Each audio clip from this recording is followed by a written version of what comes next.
Buenas, buenas. Bueno, espero que estén todos ahí conectados. Voy a empezar a ver los mensajitos. Díganme si me ven, si me escuchan. En unos minutitos ya arrancamos, pero quería que primero chequear que ande todo bien. Ahí estoy viendo, estamos en este momento haciendo live por LinkedIn y por Instagram. Acá tengo, van a ver que cada tanto bajo la cabeza o bajo los ojos porque miro Instagram y también miro eh, Facebook y LinkedIn. Bien, veo que estamos online. Genial. Les invito a dejarme mensajitos, a saludar como para saber que están conectados, que están viendo el streaming, que todo funciona ok.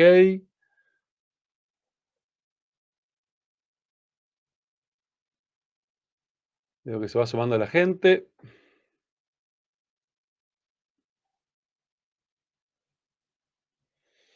Hola a todos. Hola Emanuel. Hola Gabriel, ahí te veo desde Facebook, buenísimo. Gracias por avisar que está todo ok. Hola a la gente de Instagram, hola a la gente de LinkedIn. Bueno, ya estamos por arrancar la presentación del libro de Adrián Gilabert, El trabajo ha muerto. Gran título para estos tiempos que vivimos. Ya vamos a hablar mucho sobre el tema. Vamos, se va sumando gente a Instagram, se sigue sumando gente a Facebook, a LinkedIn. Espero sus comentarios para asegurarme que esté todo bien. Bueno, ahí me confirman que se escucha bien. Hola desde Uruguay. Genial. Bueno, ya estamos, ya está, ya somos bastantes como para dar comienzo.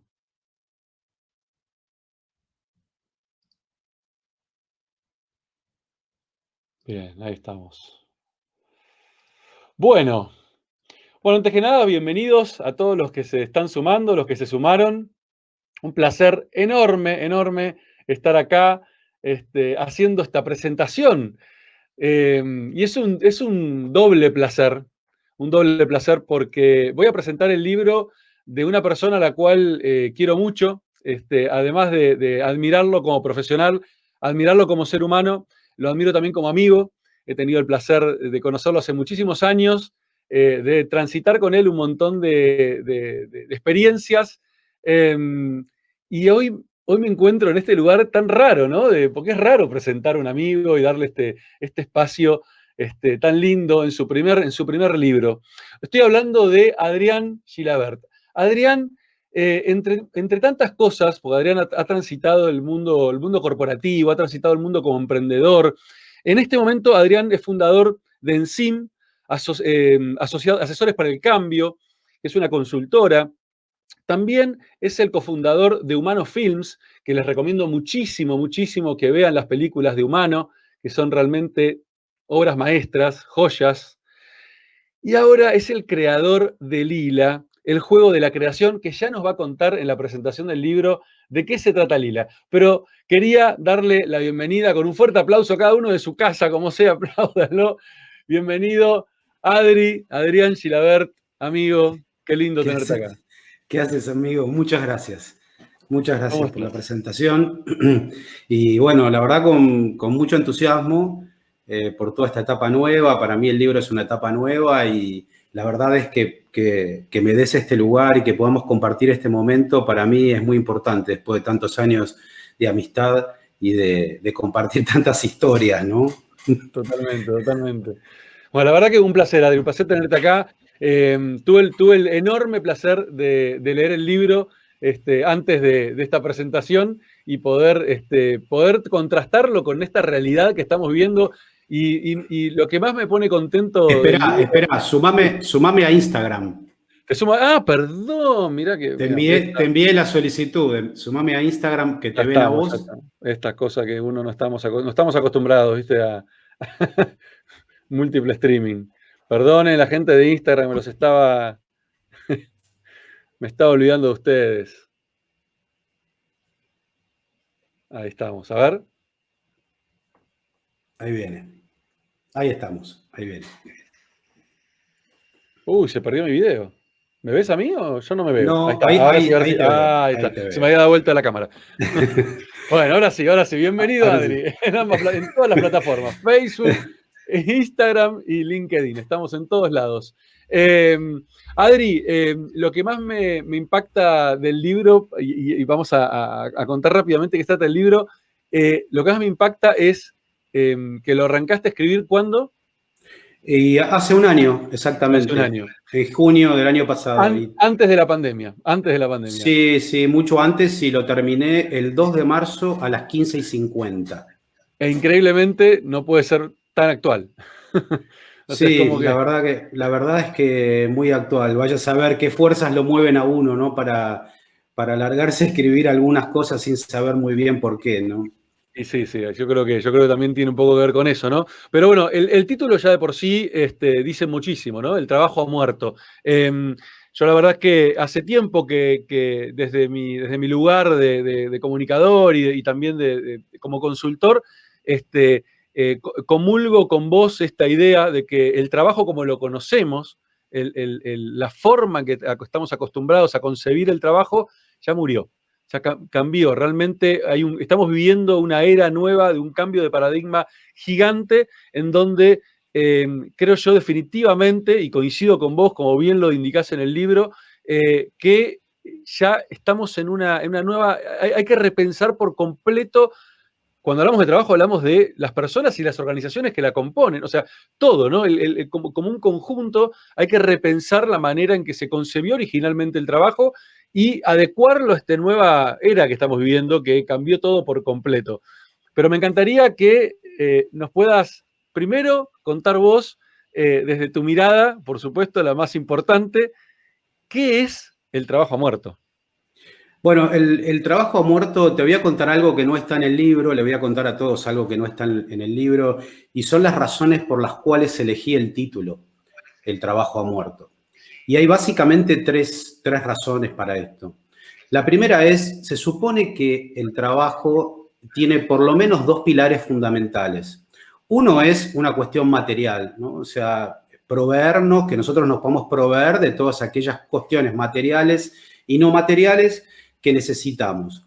Y la otra tiene que ver con el crecimiento, tiene que ver con la alegría, tiene que ver con el desarrollo, con el disfrute, ¿no? Con disfrutar de lo que hacemos. Esto es lo que nosotros tenemos como idea del trabajo. Ahora bien, cuando me encontré el año pasado, en junio del año pasado, con una serie de datos que indican de una consultora internacional muy importante que el 85% de los empleados del mundo están insatisfechos con su trabajo, lo primero que pensé es, el trabajo murió dentro nuestro, porque si no se cumplen ambas condiciones, alguna de las dos condiciones, si hay algo que nos crea una insatisfacción y no podemos disfrutarlo, o por lo material, o porque no podemos crecer, desarrollarnos y ser creativos, entonces hay algo que murió dentro nuestro. Esa es la primera razón. La segunda razón tiene que ver con un deseo, y con mi deseo muy profundo de que el trabajo no tenga el componente de sufrimiento, ¿no? Y pienso en tantas personas, tantos seres humanos, todos los días, que van a laburar, que van a trabajar, que se levantan a las 5 de la mañana, que se atestan en el transporte público, que ahora estamos dándonos cuenta de algunos problemas que trae el tema del transporte público y del hacinamiento de esos momentos, para los cuales hay momentos de sufrimiento. Entonces también es un deseo de terminar con ese sufrimiento.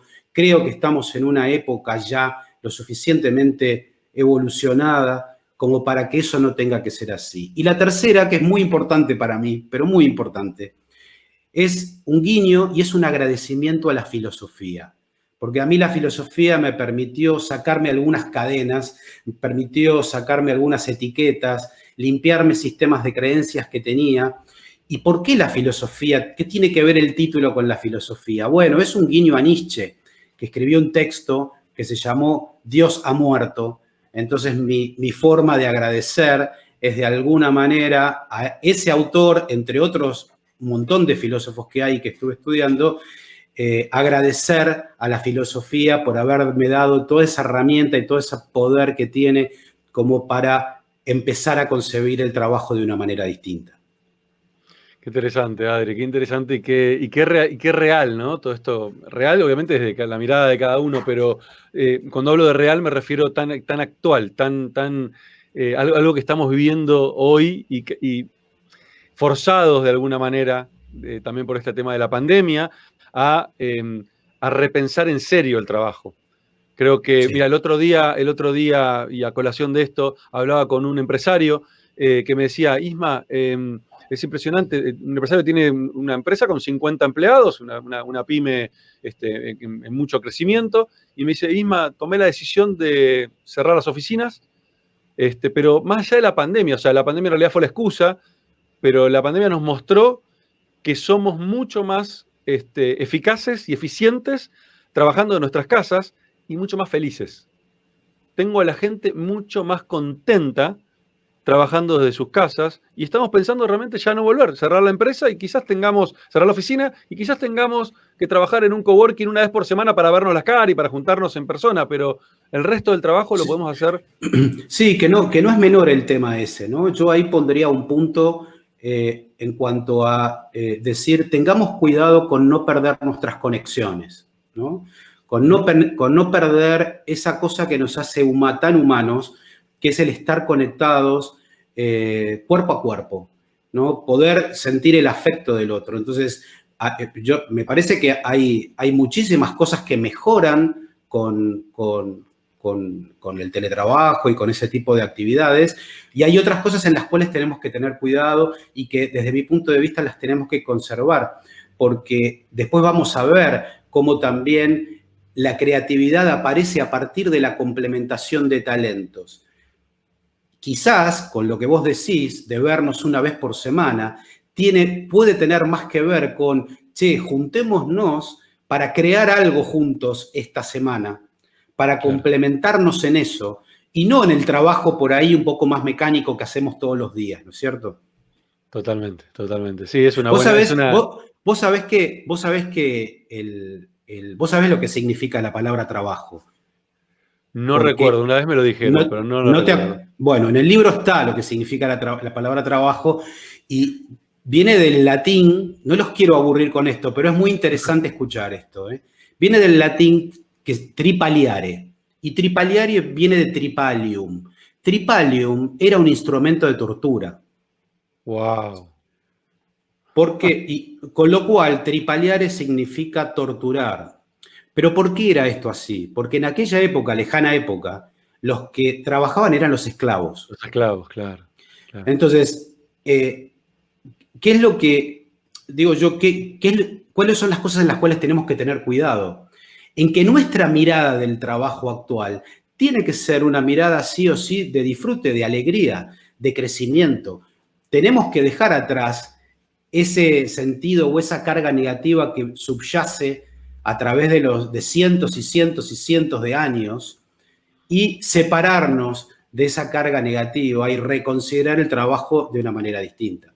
Bueno, y ahí creo que te metes en un punto interesante que tratás muy en profundidad en el libro, que tiene que ver con los sistemas de creencias, ¿no? Porque justamente creo que esto, en el fondo, ¿qué genera un sistema de creencias? Genera paradigmas, ¿no? Paradigmas que después romper con esos paradigmas es un trabajo, justamente hablando del trabajo, no es algo que uno lo pueda hacer de un día para el otro, ¿sí? Excepto situaciones como esta, totalmente atípicas, que, bueno, fuerzan a generar un cambio, que creo que coincidimos que estos cambios forzados no son cambios profundos, ¿no? Simplemente son maquillaje que después hay que profundizar, ¿sí? Pero por lo menos se generan estos cambios. Ahora, ¿a qué te referís en el libro cuando hablas del tema de los sistemas de creencias?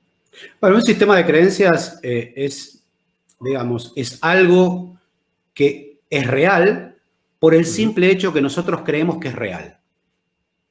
¿Sí? Te doy un ejemplo muy concreto. En la generación de mis padres, toda la sociedad, la mayoría de la sociedad, tenía un sistema de creencias que era que la mujer estaba para cocinar, para lavar los platos, para limpiar y para cuidar a los hijos. Y la sociedad creía que eso estaba bien. ¿Sí? Claro. Eso es un sistema de creencias. Obviamente, mirado desde nuestros ojos, actualmente, nos parece una aberración eso. Como humanidad, nos llevó un montón de tiempo cambiar ese sistema de creencias.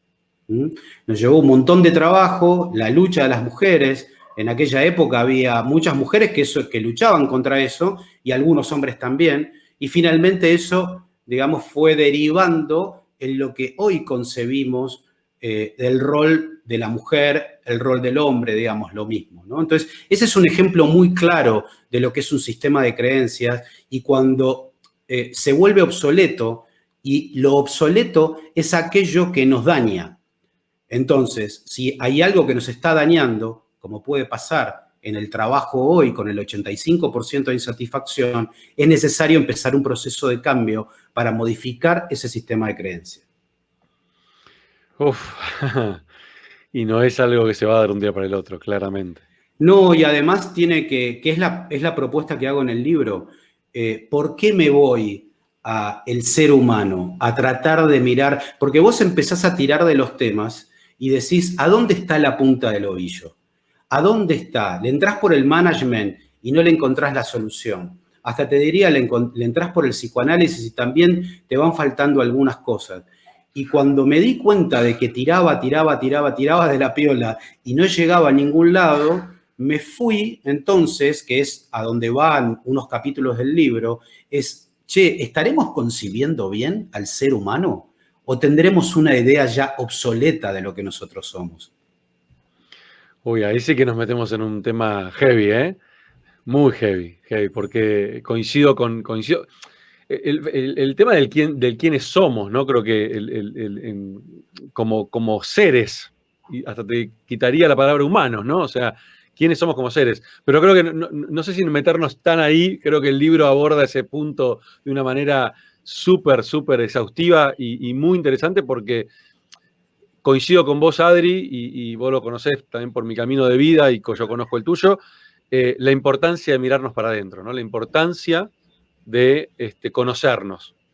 Y creo que mucha gente cree conocerse. Sí. Y no se conoce realmente. Sí. Solamente decir que ahí hay 4 capítulos que son como el pilar filosófico de lo que viene después, que son un poco las propuestas o las ideas que yo tengo acerca de cómo podríamos cambiar las cosas. Pero son 4 capítulos que para mí son fundamentales. De hecho, desprofeso, y vos lo sabés, en esos capítulos cambio el lenguaje justamente para proponerle al lector o a la lectora que empiece a mirar las cosas de una manera diferente. Pero ya no más del ser humano como engranaje, ¿no? Esto es muy importante dejarlo en claro. Ya no más del ser humano como engranaje. Ya hay muchas cosas que tenemos que, me parece a mí, que integrar dentro de lo que tiene que, de nosotros mismos y particularmente de lo que tiene que ver con el trabajo. Me quedé pensando, cuando decías todo esto, de cambiarnos, o de que tenemos que cambiar definitivamente. Y me quedé pensando en este capítulo que tenés en el libro, que lo hablamos un poquito al principio de la charla, que es el tema de las etiquetas, ¿no? ¿Cuántas veces nos dejamos? Porque muchas veces las etiquetas nos las ponemos nosotros, pero muchas veces nos la ponen también, ¿no? Son etiquetas Sí, que claro. recibimos del exterior y la compramos. Y las hacemos propia a tal punto de que terminamos modificando quiénes somos o quienes queremos ser, ¿sí? Porque nos compramos esas etiquetas. Sí. Y cómo esas etiquetas nos terminan hasta impactando fuertísimo en nuestro día a día, en nuestro trabajo, en la manera en que trabajamos, en la manera en que nos manejamos con los otros, ¿sí? ¿Cuál es tu mirada con respecto a este tema de las etiquetas y justamente Bueno, asociándolo con el trabajo, ¿no? y el problema de las etiquetas es que nos lleva a una sola versión de nosotros mismos. Entonces, suponete, un amigo es abogado, ¿no? Y se desarrolla como abogado profesionalmente. Y el día que quiere hacer algo distinto a la abogacía, se encuentra con un problema. pero se encuentra con un problema, digamos, con él mismo y se encuentra con un problema con los demás. Se cayó Instagram, me parece. Sí, sí, es que no tiene audio Instagram, lamentablemente no. Y la verdad que hoy detenernos ahora a intentar solucionarlo va a Sí. ser, Perfecto, complejo. sigo. Entonces se encuentra con un problema que los de afuera lo miran como diciendo, pero vos sos abogado, ¿sí? Y él no es abogado. Acá, digamos, se juega algo muy importante y es lo siguiente, que es vos, Isma, yo y todos los que están mirando hoy aquí, somos singularidades, ¿no? ¿Qué significa algo singular? Algo que es único e irrepetible en la historia de la humanidad. Vos sos irrepetible en la historia de la humanidad, sos único. Y a la vez que sos eso, también sos múltiple. Tenés muchos intereses, tenés muchas fuerzas que te juegan adentro, tenés mucho para dar, y solamente reducirte a una sola cosa, no, Isma es emprendedor, punto, Claro. ya está, se acabó. No, ¿cómo Isma solo es emprendedor? No, Isma es, y yo te conozco tu cartografía, conozco el mapa de tu vida, Claro. y sé que sos mucho más que eso, y que no solamente podés ser un transformador digital, como de hecho lo sos, pero también podés ser un escritor, pero también sos padre, también sos pareja, pero también mañana podés crear un negocio nuevo, también mañana podés ayudar a alguien en una cuestión que no tenga que ver con lo profesional. Y nos podemos desarrollar en eso de manera múltiple. Esto tiene que ver con que los seres humanos tenemos tres fuerzas vitales. Obviamente la primera, y esto lo vemos cuando somos chiquititos, o observemos a los chicos, a las nenitas y a los nenitos, ¿qué es lo que hacen? Lo que hacen es jugar, expresarse, ¿sí? Expresan todo el tiempo, están creando todo el tiempo. Eso somos nosotros esencialmente. ¿Mm? Somos creadores por naturaleza. Si nosotros negamos nuestro rol creador, y lo creador es expansivo, no es una sola cosa, si lo negamos, obviamente vamos a estar en una posición vamos a estar limitándonos, vamos a estar etiquetándonos y vamos a reducirnos a una sola versión de nosotros mismos. Por supuesto que la fuerza de la creación que llevamos tenemos que complementarla con otras dos fuerzas que tenemos. La de la transformación, pero también la que yo llamo de la sanación o del cuidado. Te doy un ejemplo. La humanidad ha creado cosas fabulosas, magníficas, en la salud, en la ciencia, pero también creó la bomba atómica, ¿correcto? A nivel de creación, ambas cosas son muy poderosas y ambas cosas son transformadoras. Pero la diferencia que hay entre la creación de una vacuna y la creación de la bomba atómica es la fuerza de la sanación. Si el creador de la bomba atómica hubiera aplicado la fuerza del cuidado, del don de no dañar a otros con eso que estaba creando, bueno, definitivamente no lo hubiera creado. Claro. Entonces, de acá surge la multiplicidad, de acá surge esta cuestión que yo propongo de no etiquetarnos. Y hay otro ejemplo muy claro. Vos te ponés, que lo comento en el libro, andate a un museo, uno de los mejores museos que tiene la ciudad de Buenos Aires. Andate al Museo de Bellas Artes, sentate en una sala y observa. Lo que vas a ver es algo muy particular. Muchas personas, no todos, pero muchas personas se detienen a mirar la etiqueta de quién hizo la obra, en qué fecha y en qué lugar, y prácticamente no miran el cuadro. Y la vida es mirar el cuadro. Muy buen ejemplo. No es la etiqueta, que está bueno saber quién lo hizo, digo, me parece fantástico, pero el viaje, la sensación que te provoca ese cuadro es irrepetible. Y eso es la vida, esa sensación, no la etiqueta. Por eso también hablo de rostros y gestos y hablo también de no enfocarnos en las etiquetas, ¿no? De lo biográfico y de lo cartográfico. Y esto también es importante para el trabajo, porque tenemos una sociedad muy biográfica y cuando un joven o una joven va a buscar trabajo, miran el currículum. El currículum es biográfico, son una lista de hitos, pero nada dice del mapa de la vida de esa persona. Entonces, aquella gente que recluta en recursos humanos, que conozco mucha gente que son fantásticos profesionales, también insto en el libro a ¿por qué no hacer un esfuerzo por lo cartográfico y no tanto por lo biográfico? qué interesante y coincido tanto con eso, Adri. Creo que definitivamente hay que replantear no solamente el quiénes somos, el cómo nos paramos frente a trabajo, sino también esto que acabas de decir, el cómo, y ahora ya poniéndome en otro lugar, ¿no? Ya sea la persona de recursos humanos o el empresario, emprendedor que busca gente para sus equipos, el qué es lo que está buscando, cómo lo busca, qué evalúa al momento de contratar a alguien.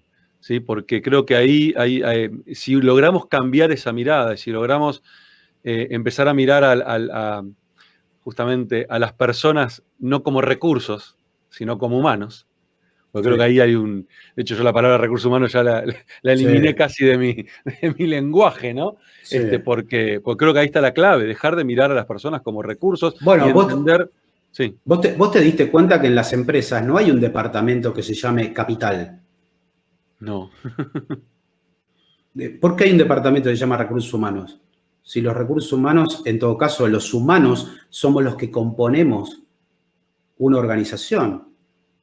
De hecho, Entonces, no existen las organizaciones sin personas. Ya exactamente. lo dijo Entonces, Yuval Harari en su libro. exactamente. Bueno, tendría más sentido que no exista el área de recursos humanos y que todos, digamos, trabajemos en el factor humano, si querés, y que haya un departamento de capital, ¿no? Lo que de alguna manera existe, porque es administración y Sí, finanzas. sí, Pero lo totalmente, estoy totalmente, exagerando para que se entienda el ejemplo. totalmente, totalmente. Adri, hay una parte del libro que recién algo nombraste, o cuando hablaste de lo múltiple. Hay una parte del libro que a mí me resultó como, bueno, también mi lado más de coach o mi lado blando y mi lado también espiritual, eh, me, me- me hizo releerla, la tuve que leer como dos veces y admito que necesito una tercera para poder terminar realmente de digerirla porque es muy profunda, que la llamás machina. Me encantaría que en un resumen, porque quiero que realmente la lean y aparte es necesario leerla y releerla y realmente hacerla carne para poder absorberla en serio, porque es muy interesante, pero que puedas resumir qué es machina. Bueno, Te Machina es desafío, el... que te acabo de poner. Sí, sé que no me ibas a preguntar esto, pero, pero Machina es el primero de los capítulos de estos cuatro que yo te marcaba antes, que para mí son fundamentales, porque ahí es donde doy mi punto de vista o mi reflexión respecto de lo que somos como humanos, de lo que somos, estos seres que somos nosotros. Y Machina es el primer capítulo. Y puse ese título del capítulo a propósito, porque máquina remite a máquina, Ujú. ¿no? Pero en realidad lo que máquina quiere decir en el fondo, cuando vas a la etimología de la palabra, significa medio, Ok. ¿no? Medio de algo, ¿sí? Somos medio de algo y estamos en medio, no somos ni principio ni fin, y somos medio para algo. ¿Y medio para qué? Como humanos, ¿medio para qué? Definitivamente para la manifestación de algo. Digo por ahí en uno de los capítulos que una vida es el escenario para una manifestación. Tu vida, Isma, o la vida de cualquiera de las personas que nos acompañan hoy, son escenarios para una manifestación. ¿Manifestación de qué? Bueno, eso lo tendrá que ver cada uno, pero Exacto. definitivamente hay una manifestación que tiene que ver con la creación. Entonces, el capítulo Máquina lo que hace es todo un desarrollo para que el lector pueda entender lo que yo quiero decir con esto de que somos medio, ¿no? Medio de una manifestación y que además estamos en medio. No somos ni el principio ni el final de nada. Estamos, digamos, en el medio de una sucesión de acontecimientos, de una cantidad de pliegues universales, si querés, y estamos en el medio de todo eso. ¿Para qué? Para manifestar algo. Entonces, ¿qué significa esta presentación hoy para mí? ¿Qué significa el libro para mí? Para mí significa una manifestación que a mí me llena de felicidad, me llena de alegría, porque estoy pudiendo ser esa máquina o máquina que planteo en el libro. Qué linda definición, Adri, me encanta. me encanta. Muy profunda y recomiendo de nuevo cuando lean el libro, lean Machina, reléanlo y busquen de realmente de incorporarlo, ¿no? No lo pasen por, o sea, no lo lean ligeramente porque creo que hay una mirada filosófica y espiritual y muy profunda en esos capítulos, en ese capítulo. Adri, te voy a hacer una pregunta, ya te voy a sacar ahora de lo filosófico y de lo más profundo, Dale, y quiero llevarlo más no lo banal, pero más a lo cercano a todos nosotros, a lo a nuestro día a práctico. día, a lo práctico. Primero, ¿para qué? Si la gente se pregunta, bueno, ¿para quién es este libro? ¿Quién es el destinatario de este libro? Bueno, primero fue para mí. Buenísimo. Disculpen. Disculpen, pero primero fue para mí. Para mí, vamos a contar las cosas como son. Eh, Antes de empezar a escribir el libro, yo no estaba bien. ¿Mm? O sea, venía de unos meses, te diría, medio en depre, ¿sí? Buscando un camino diferente. Y para mí el libro fue lo que yo llamo una línea de fuga. Bueno, en realidad Guattari hablaba de la línea de fuga. Fue una línea de fuga hacia el futuro. Fue lo que me permitió a mí sacarme del lugar donde estaba e ir hacia el futuro. Entonces, por eso digo que primero fue para mí, porque para mí fue un acto de cuidarme a mí mismo y de sacar la creatividad y la experiencia de dentro de mí mismo. Y después, mira, la verdad, a mí me encantaría que este libro lo lean la gente que trabaja en relación de dependencia y que hace años que está fantaseando con convertirse a lo independiente. ¿Mm? Me encantaría que lo lea un empresario pyme, sobre todo lo que son los capítulos de propósito. Después, si querés, hablamos un poquito de eso. Y también me gustaría que lo leyeran los altos mandos de las grandes compañías, porque como habrás leído, planteo algunas cuestiones que tienen que ver con el liderazgo. Soy muy crítico de los formatos de liderazgo que hay y para mí hay nuevos modelos de liderazgo que planteo en el libro, en tanto y en cuanto empecemos a entender al ser humano de una manera distinta. Entonces, cuando iba escribiendo el libro, iba pensando en gente, ¿no? Hay capítulos que los escribí pensando en determinadas personas muy específicas. Mira. Y hay otros capítulos que los escribí pensando en grupos de personas, ¿no? Amigos, amigas, por ahí gente que hace años que no veo. Salvo el último capítulo, que no lo escribí pensando en nada, y algunos de los filosóficos, el resto los escribí pensando en estos arquetipos, si querés, ¿no? Incluso en jóvenes de 18 o 20 años que tienen que decidir qué carrera estudiar y que se sienten limitados por tener que estudiar algo tan específico, ¿no es cierto? Y que no saben qué elegir, ¿no? Y también animarlos a los más jóvenes a que no tengan miedo, a que se ubiquen en el lugar de la pasión, que la vida merece la pena ser vivida con pasión. Y a veces tenemos dudas y tenemos miedos y no sabemos qué elegir. No importa, adelante, adelante. Entonces, creo que está escrito como para varios grupos de personas y esto más depende del capítulo que estamos Claro. hablando que del libro en general. El libro en general es para mí. Muy bueno, muy bueno. Adri, y bien atado con la pregunta anterior, ¿no? ¿Qué te imaginas, o más que imaginarte, cuál es tu deseo? ¿Cómo te gustaría que la gente que lea el libro salga? Porque va a entrar una persona, digo, esto pasa con todos los libros en general, ¿no? Y más libros como estos que nos llevan a repensarnos y a mirarnos para adentro. Va a entrar una persona a leer el libro, una persona va a abrir la primera hoja del libro y va a salir otra persona cuando cierre el libro, ¿no? Eso creo que pasa en general con todos los libros de este estilo, que nos proponen mirarnos para adentro.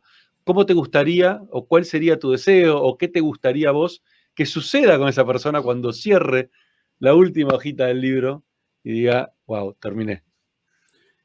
Si te lo tengo que resumir en una frase, sería que esa mujer o ese hombre se sienta inspirado. Ese sería como la síntesis mayor. Tiene que ver con el final del libro eso. Así que no voy a decir más. Y te diría que desde otro lugar pretendo que sea un aporte a la reflexión, ¿no? O sea, yo no pido que compren, que nadie compre como un paquete lo que dice el libro, sino que el libro lo que haga es poder guiarlo en una reflexión o guiarla en una reflexión y que tenga su propia postura y que tenga su propia filosofía. No es necesario que compren la mía, digo, habrá algunos elementos que les podrán servir, pero acompañar en esa reflexión. La otra es que surjan ideas, que a la persona se le ocurran ideas mientras va leyendo el libro, ¿no? Y bueno, en este periodo de tiempo hubo gente que ya lo leyó y tengo nuevas amigas y nuevos amigos a partir del libro, de gente que no conocía y que leyó el libro y que tuve charlas telefónicas o por WhatsApp o por Zoom con varias de esas personas y hoy tengo una relación súper estrecha a partir del libro. Así que también, si querés, para mí lo que quiero es tener más de esas relaciones como Es consecuencia del libro. un generador de conexiones afines. Sí, sí, sí, te digo, me sorprendió y aparte vos sabés que me encanta escuchar las historias de la gente, de las Sí, sí, personas, sí, me sí. encanta escuchar las historias porque me nutren mucho y porque por ahí puedo dar una mano. Y la verdad que las historias que estoy escuchando a partir de la gente que leyó el libro, más allá de su feedback, que para mí es muy importante porque me alimenta, también que me cuenten su historia me hace muy bien y me hace pensar y me hace reflexionar sobre cosas que ya escribí y bueno, y ya me dieron ganas de escribir el segundo libro, así que por ahí va. Yo creo que acabas de decir, Adri, uno de tus mayores atributos, uno de tus mayores habilidades que tenés, que es tenés una capacidad de escucha increíble. Conozco pocas personas que tu capacidad de escucha es tan buena que lo que generás es que los demás quieran hablarte, quieran compartirte, porque tenés eso, o sea, generás eso, inspirás eso. Sí, Y te lo, hasta casi te diría que es algo egoísta, porque yo disfruto muchísimo y se nota. de que la gente me cuente, porque de verdad me nutre mucho las historias de la gente. Bueno, de hecho el libro empieza, el primer capítulo que se llama ¿Quién eres? Empieza con una serie de historias cortas, Sí, sí. no hay nombres en ese capítulo, pero son todas historias reales. De hecho, te lo Todas pregunté, me historias, acuerdo, cuando empecé a leerla, dije, ¿estos serán reales? ¿Serán inventadas? Y te lo pregunté porque me parecían nada, muy cercanas a las historias, muy realistas, digo, esto le puede pasar a cualquiera posta. Entonces, sí, todas tienen nombre y apellido, sí. Y bueno, ahí hay algunas cosas que, aunque pudiera decir el nombre y apellido, tampoco lo diría, porque hay algunas mm, cosas que se cuentan en esas historias que son bastante fuertes, pero ujú, muy ejemplificadoras, ¿no? Muy sí, sí. ejemplificadoras. Yo considero que la vida de cada persona es tan rica. Cada persona tendría que escribir el libro de su vida en algún momento, porque hay tantas enseñanzas, ¿no? Tanta riqueza en la vida de cada persona y que puede ser tan útil, nos puede ser tan útil a los demás, que bueno, nada, es un anhelo, es una utopía eso, pero me encantaría. Qué lindo, qué lindo. Vos sabés que hay uno de los puntos que tratás en el libro que a mí me llevó a una pequeña reflexión, que es uno de los capítulos, que es el capítulo de propósito, em, que me llevó enseguida a pensar, qué interesante este tema del propósito. Si bien el propósito es algo que se viene hablando hace mucho tiempo, eh, creo que todos estamos de acuerdo que este siglo en particular puso como el propósito en un lugar de protagonista. Antes estaba, pero estaba como algo secundario, ¿no? Uno no vivía o no tenía el propósito como uno de los objetivos en su vida, no lo tenía puesto adelante. Era bueno, y si de paso puedo cumplir con mi propósito, genial. Ahora, de golpe empezó a tomar un protagonismo importante, todo el mundo habla de propósito, y no hablamos solamente a nivel personal, las empresas, de hecho, hoy hablamos de empresas con propósito, ¿no? Las empresas B, digo, el propósito realmente empezó a tomar un protagonismo muy fuerte en la vida de las personas y de las empresas, eh, y cada vez veo más. Y se podría definir, no sé qué opinás vos, ¿no? Pero se podría definir que estamos viviendo en el siglo del propósito, porque esto lo puedo llevar a muchos ámbitos. De hecho, hoy puse justamente un posteo en mi Instagram hablando de los centennials, y justamente hablaba y centennial, no, etiquetando, es una etiqueta por ahí útil solamente para poder referenciarnos.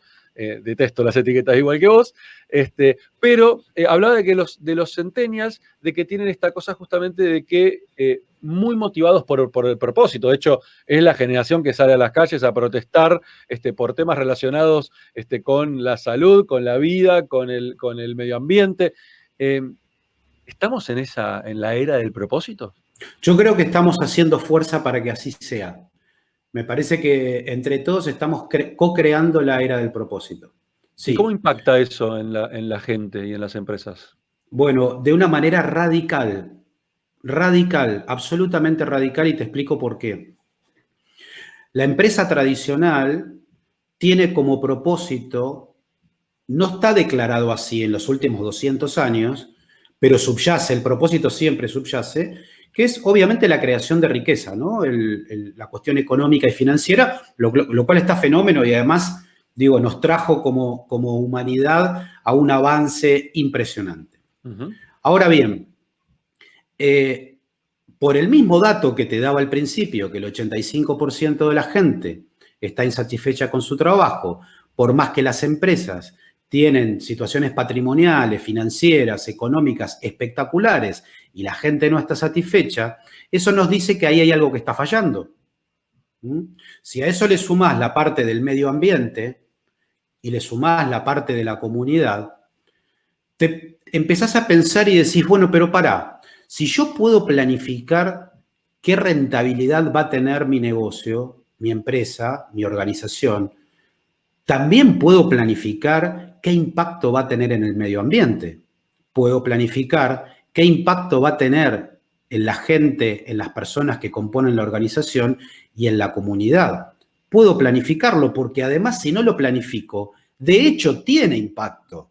Aunque yo no lo quiera ver, lo tiene. Claro. Ahora bien, ¿qué es un propósito? Porque esto es fundamental, porque parece que vamos a discutir mucho de qué es el propósito. Y para mí el que mejor lo definió fue mi socio y amigo en común, Eduardo Boneo Villegas. Y él dijo, el propósito es la razón de ser.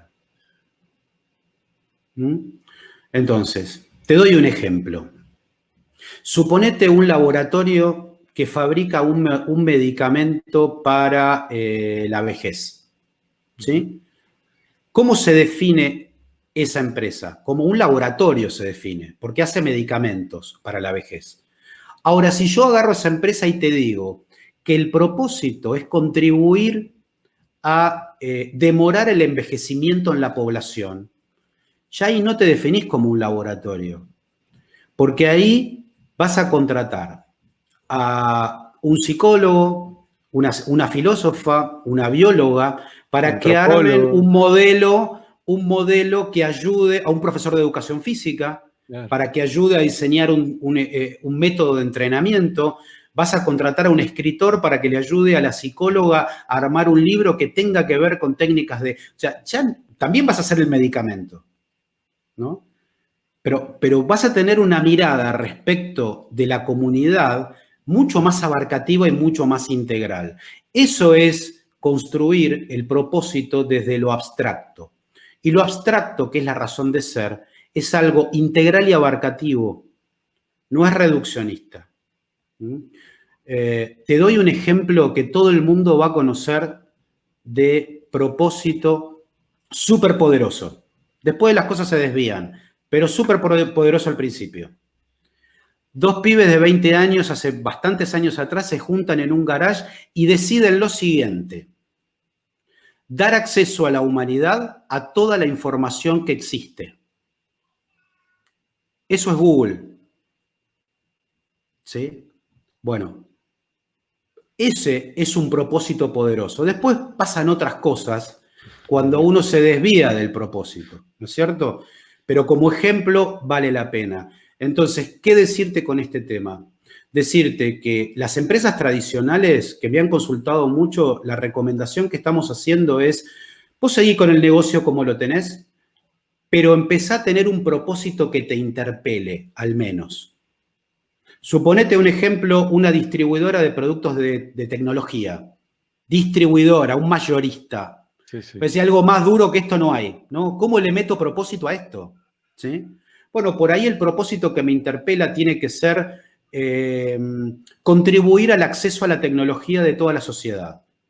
Entonces, si ese propósito te interpela, va a haber una cantidad de acciones que vas a hacer, tanto por el medio ambiente como por la comunidad, que antes no estaban en tu plan de negocios. Claro. Y hay un estudio que hizo LinkedIn con una consultora en el año 2017, que ya en aquel momento las empresas que habían definido un propósito claro tenían un 8% de rendimiento mejor que las que no lo tenían. Mira. Habían estudiado creo que 20 o 30 mil casos. Así que, Isma, sí, ahí es, entre todos, construyamos organizaciones e iniciativas a partir del propósito. Y creo que Adri, esto nos pone en un lugar de reflexión enorme a todos, no solamente a los empresarios, no solamente a los emprendedores, sino también a todos los que de alguna manera trabajamos con organizaciones y estamos aconsejándolas y estamos ayudándolas en diferentes ámbitos, ¿no? Cada uno desde el lugar donde puede, pero creo que esto es una tarea de todos, el tema del propósito, ¿no? Y es una tarea de todos también ayudar a que la gente se dé cuenta, ¿sí?, que no tiene un propósito y la importancia de tenerlo, porque creo que te cambia la vida. Te cambia la Realmente te cambia la vida. vida. A mí me la cambió y quisiera contar cuál es mi propósito, porque si ¿Cuál es tu no, propósito?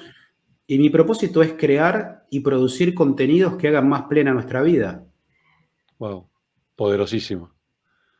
Eso es lo que yo amo hacer, crear y producir contenidos que hagan más plena nuestra vida. Y de ahí surgen, bueno, todas mis iniciativas que vos mencionaste al principio, la productora de cine documental, que vos sabés de qué tipo es, tiene que ver con esto. Encim, la consultora, tiene que ver con esto porque es una consultora que está enfocada en ayudar a las empresas a definir su propósito, a la creatividad en el proceso productivo y a nuevos modelos de organización. Y Lila, el juego de la creación, es un programa de satisfacción laboral en empresas. Entonces, todos estos son iniciativas que surgen. El libro, bueno, es como la madre de esto para mí, pero todo está colgando el propósito. Y a mí vienen a ofrecerme, que a vos también te proponen y a mí también, proyectos, negocios y demás. Y yo lo primero que hago es comparar contra mi propósito. Claro. Y Sí, he dicho, tamizarlo. voy y lo reviso, me interpela Claro. y digo, no, esto no lo tengo que hacer, porque no está alineado con mi propósito. Pues yo sé que el propósito es mi razón de ser, es el camino de mi felicidad. Entonces, por más rentabilidad que tenga, por mejor negocio que sea, no lo voy a hacer si no tiene que ver con mi propósito. Más alineado con eso imposible, Adri. Me hiciste traer a mi cabeza, a mi memoria, las veces que he tomado decisiones sin tener un propósito, ¿sí? Y lo pagué carísimo. E incluso las veces que ya habiendo definido mi propósito, desde un lugar de escasez, de una mirada de escasez, tomar decisiones en contra del propósito que tenía, y la pagás caro en mil sentidos, ¿no? Porque creo que te terminás hasta torturando psicológicamente, porque sabés que estás totalmente desalineado. Porque una vez que definiste propósito, es imposible dar marcha atrás, o sea, Claro, y además, un camino de ida.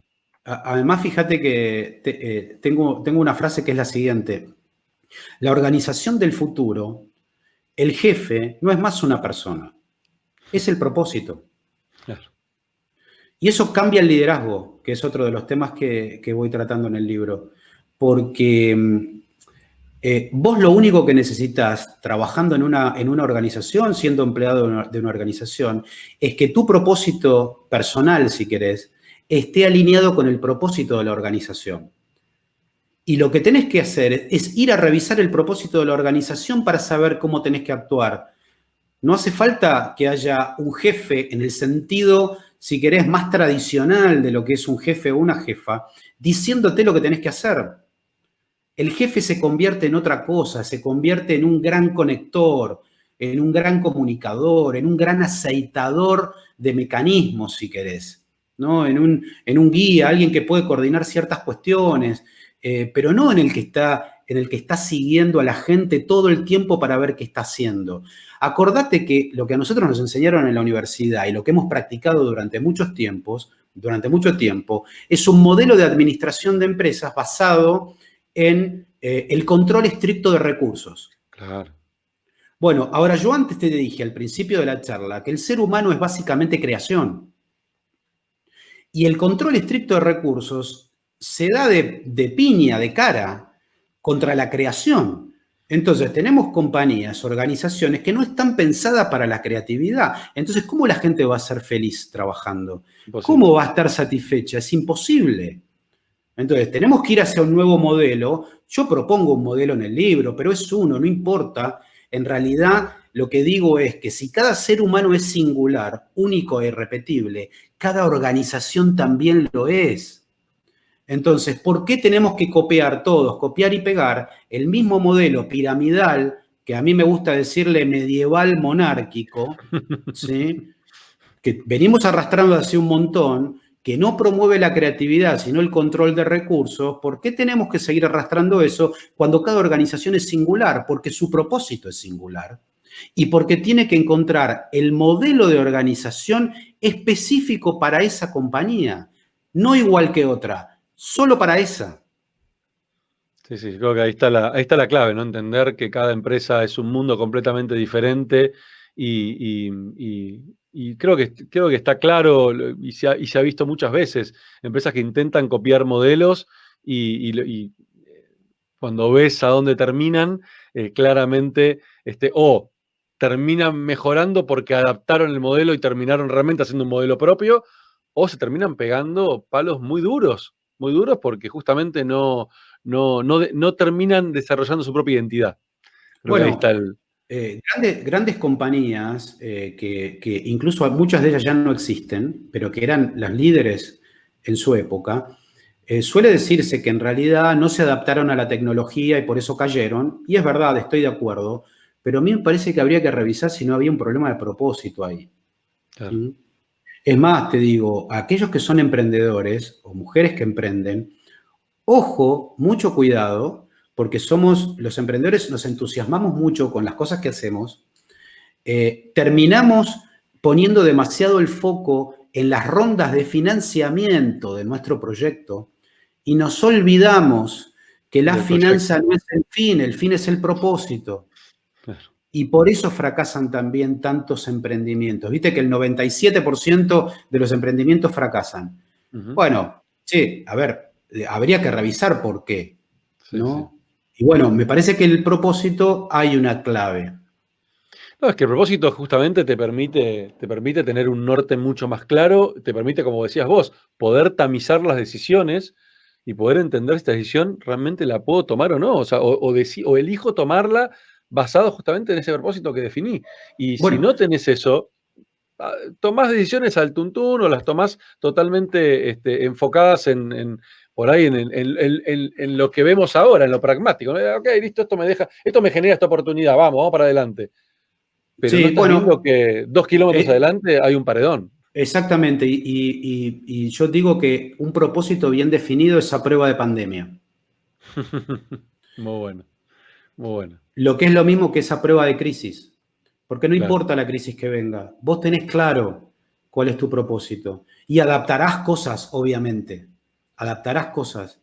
Pero tenés muy claro el norte de tu negocio. Y déjame decirte una cosa. En el libro planteo que vos podés armar una organización, una iniciativa, lo que fuera, desde 4 tipos de propósitos distintos. Los voy a mencionar, pero no los voy a desarrollar. El primero es el de la coyuntura, que tiene que ver estrictamente con lo material. ¿Sí? Con algo que, necesito guita, necesito dinero, perfecto. El segundo propósito es el propósito basado en el trauma. Por ejemplo, una persona que por un accidente queda con algún problema de parálisis, eso le causa un trauma y desarrolla un sistema de realidad virtual para la gente que tiene parálisis. Ese es un propósito basado en el trauma. El tercero es el basado en la pasión, que ahí es la pasión en sí misma. No sé, una actriz, un actor. Estoy pensando en mi hermana en este momento, ¿no? O sea, la Está ahí iniciativa conectada.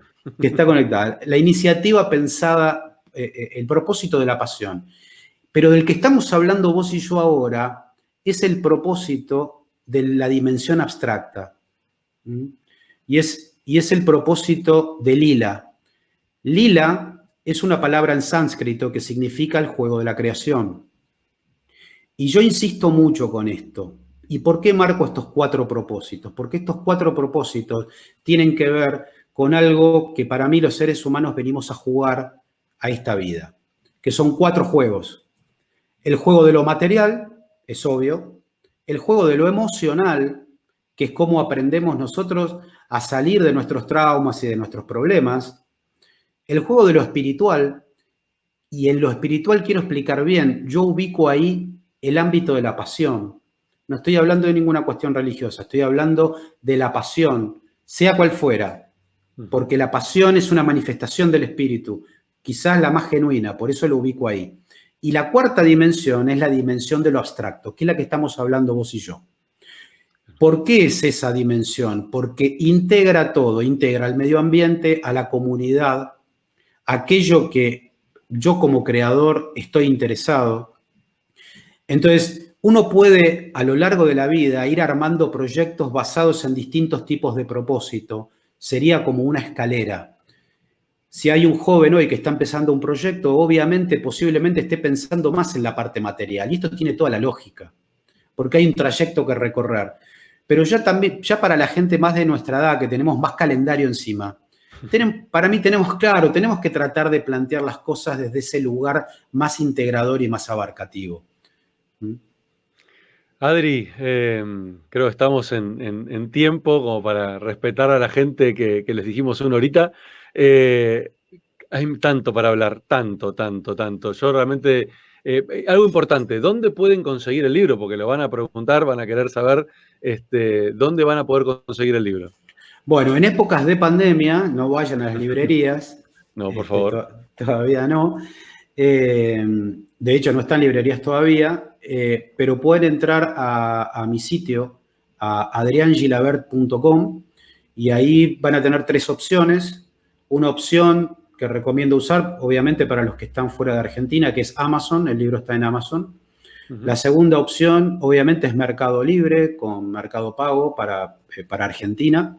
Y la tercera opción es un punto de entrega y cobro, donde se puede retirar el libro quien se quiera acercar físicamente para poder hacerse el libro. Es un lugar que está acá en Palermo y que nos están facilitando como para que pueda haber un punto de entrega. Buenísimo. Y la otra pregunta es, para que la gente que por ahí te está siguiendo en alguna red y no te siguen el resto, ¿dónde te puede encontrar y cómo? ¿En qué redes estás? Bueno, en Facebook, obviamente, como Adrián Gilabert. Ojo que hay 2, uno es el personal, el otro es el profesional. Gilabert Adrián en Instagram y Adrián Gilabert en LinkedIn. Buenísimo. Adri, ha sido un enorme placer. Y una cosa Sí. importante. También, Sí. quien quiera mandar un mail, hay un mail. Claro. Hay un mail que es eltrabajohamuerto@gmail.com. Y pueden escribir ahí también y pueden hacer preguntas, y me encantaría aquellos que lean que puedan tener feedback. Y bueno, como vos quieras, si querés, seguimos. No sé si hay preguntas, no hay preguntas. No quiero que nos extendamos demasiado. Tenemos preguntas, a ver si nos ayudan nuestros asistentes del otro lado con preguntas, si pudieron juntar algunas. Yo acá estoy viendo los comentarios de las redes. Son muchísimos. Acá hay alguien que dice, Felipe Sanaboni, estoy leyendo, no hay que pasar en esta vida desapercibido. ¿Qué definición? Totalmente de acuerdo con Felipe. Porque también los seres humanos tenemos que aceptar que tenemos una cosa narcisista, pero en su justa medida, ¿no? Me parece que acá hay un tema clave que viene a traer Felipe. que es muy importante, que es el de la propia voz. Una cosa es cuando, vos lo sabés muy bien esto, Isma, cuando vos trabajás para una empresa, para una marca, quizás estás llevando la voz de la marca. Sí. Ahora, cuando vos haces un proyecto propio, o en este caso que hice un libro, es mi propia voz. Y eso hace, lo que un poco Felipe dice, no pasar desapercibido. Eso requiere de un poquitito de narcisismo, ¿no? A trabajar, tener un poquitito para correr el riesgo de exponerse a los demás. Pero es interesante hacerlo porque a partir de la exposición es que uno tiene feedback y se puede alimentar y conoce gente y se conecta, ¿no? Y me gustaría decir algo muy importante. Viste que tenemos esta analogía de que los seres humanos somos árboles, ¿no? Como los árboles, que echamos Sí, claro, raíces, somos raíces. bueno, y esto no es mío, esto es de un filósofo de Deleuze, que en realidad él dice que nosotros somos rizomas, que por fuera no se ve una cosa tan importante, pero el rizoma, el bulbo, extiende sus líneas por debajo de la tierra, se junta con otras líneas, crean líneas nuevas, y la verdadera riqueza del ser humano está en las líneas que crea, en las conexiones que nosotros hacemos. Cuando dos líneas se juntan y surge una nueva, esta nueva son las dos anteriores, pero también no es ninguna de las dos, es una nueva. Claro. Entonces, por eso es tan importante lo que dice Felipe, no pasar desapercibido tiene que ver con eso, tiene que ver con conectar. Mirá, mientras decías esto, me hiciste pensar un poquito en lo que yo vengo experimentando en los últimos años, con esto de no pasar desapercibido. A mí, yo era una persona, me costaba horrores estar frente a una cámara o poder hablar en público, grabar un podcast, ni hablar de ese tema. Hasta que en un momento, bueno, pude hacer ese clic. Y, ¿Y por qué lo traigo? Porque recuerdo cuando mis socios de mi primer emprendimiento me decían, "Che, Isma, pero ¿para qué vas a tantos eventos? ¿Para qué te rodeas con tanta gente? No sé qué, hay que laburar", ¿no? El famoso, hay que laburar. Como si eso no fuera parte del trabajo. Que hoy me causa gracia porque de hecho lo hemos charlado con ellos y de hecho uno de ellos ahora es CEO de una compañía y le está yendo muy bien. Y me decía, Isma, me la paso haciendo lo que vos hacías, esto de ir a eventos, dar charlas, y qué importante que es para justamente tejer conexiones, conocer gente nueva, expandirte. A mí lo que me está dando todo este tema de ahora en la pandemia, del podcast, conocer gente, hablar con gente nueva, generar nuevas posibilidades, contactarme con la gente que está, los que están viendo este video, que después te escriben por privado. Empezás a tejer una telaraña, ¿sí?, de conexiones que no sabes dónde termina y no sabes Claro, qué posibilidades estás abriendo al exponerte. y hay que tener muy en claro, Isma, que esto que estás marcando y que marcaba Felipe, es súper importante en un momento de crisis.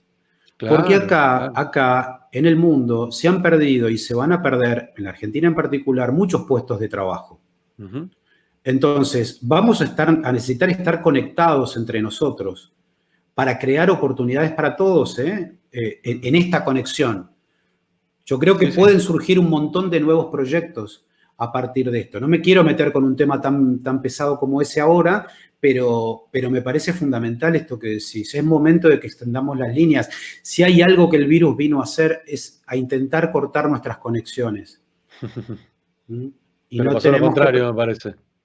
Sí, y afortunadamente me parece Sí, que está ocurriendo exactamente lo todo lo contrario. contrario. Con lo cual te diría en ese caso que el virus en realidad vino a hacer que fortalezcamos nuestras conexiones.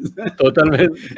Bueno, mira, esto es interesante, pero vos fíjate cuánta gente que, no que tenía el famoso miedo escénico, el miedo a hablar en público, el miedo a exponerse, en esta cuarentena que estamos viviendo, están obligados a conectarse por un Zoom y de golpe tener que hablar frente a una cámara, 30, 40, 100 personas mirándolos y escuchándolos, cuando antes no lo hubieran hecho ni por casualidad, de manera presencial, ¿no? Porque, y justo tengo un amigo que está capacitando gente para prepararlas para esto, para poder salir de ese miedo escénico, y hablamos un poco de esto, cómo la cuarentena expuso justamente lo que decía recién Felipe, ¿no?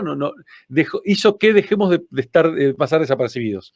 Nos pone en el centro de la escena, ¿sí? Nos obliga a, sí, obviamente si nosotros nos dejamos llevar, nos facilita todo, y creo que ni hablar la tecnología, ¿no? Por supuesto, la tecnología es el primer facilitador para que esto suceda, definitivamente. Ninguna duda. Acá estaba mirando, no sé si viste otra pregunta, Sí, pero Mariana, Mariana, exacto. Igual de ¿qué Mariana. serían las organizaciones circulares? Pregunta, Exacto. porque en mi libro hablo de eso.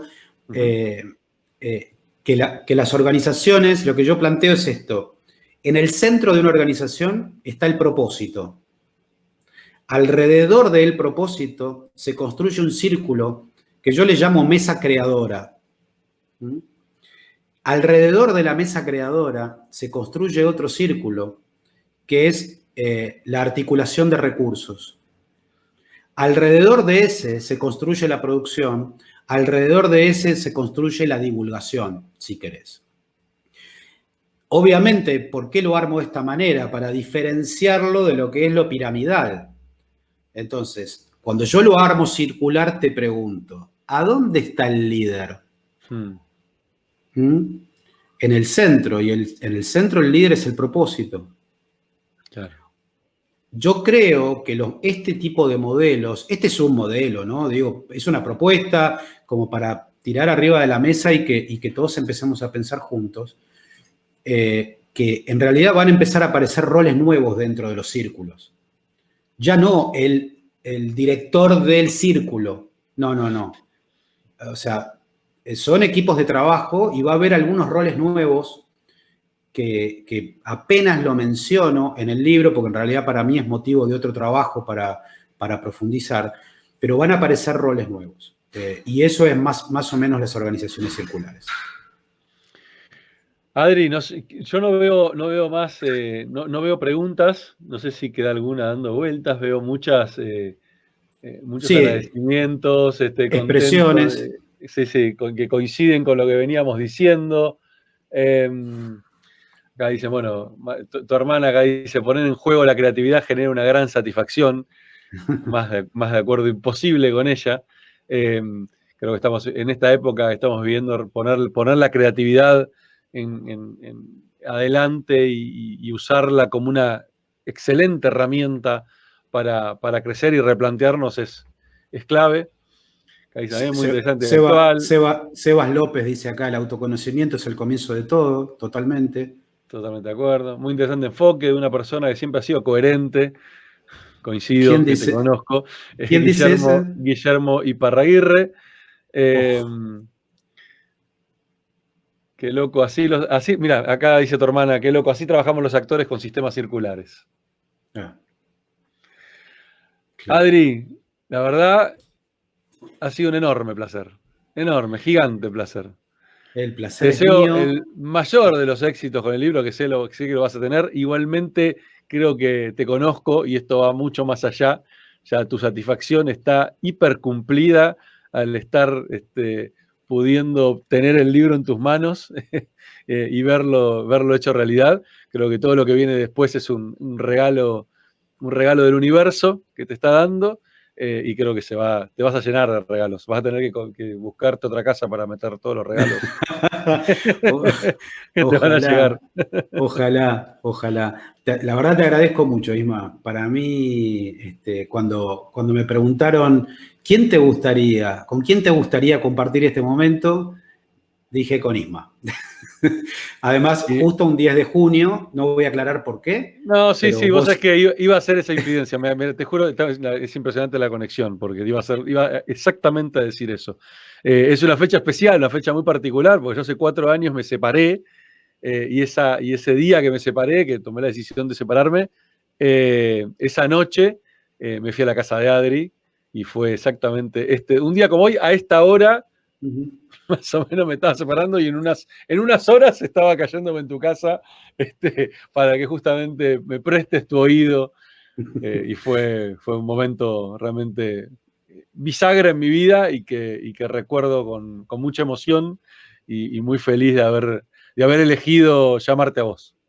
Bueno, y este será un momento bisagra en mi vida, evidentemente, y elegí llamarte a vos. Qué lindo, qué lindo. Amigo, un placer enorme. El Un mayor de beso. los éxitos. Muchas gracias a todos los que y las que participaron de esto. Y bueno, a disposición de todos. Muchas gracias. Dale, vamos a subir este video seguramente a las redes para que los Sí. que no pudieron verlo completo o entraron después lo puedan ver completo. Fue una charla muy, muy linda y muy, muy completa. Y obviamente lean el libro, definitivamente. Lean el libro para empezar a repensarse y repensar el futuro del trabajo. ¿Se seguirá llamando trabajo? No lo Quién dirá, sé. no? Depende de nosotros. Depende de nosotros. Abrazo enorme. Chao a todos. Gracias. Muchas Buenas noches. gracias. Buenas noches.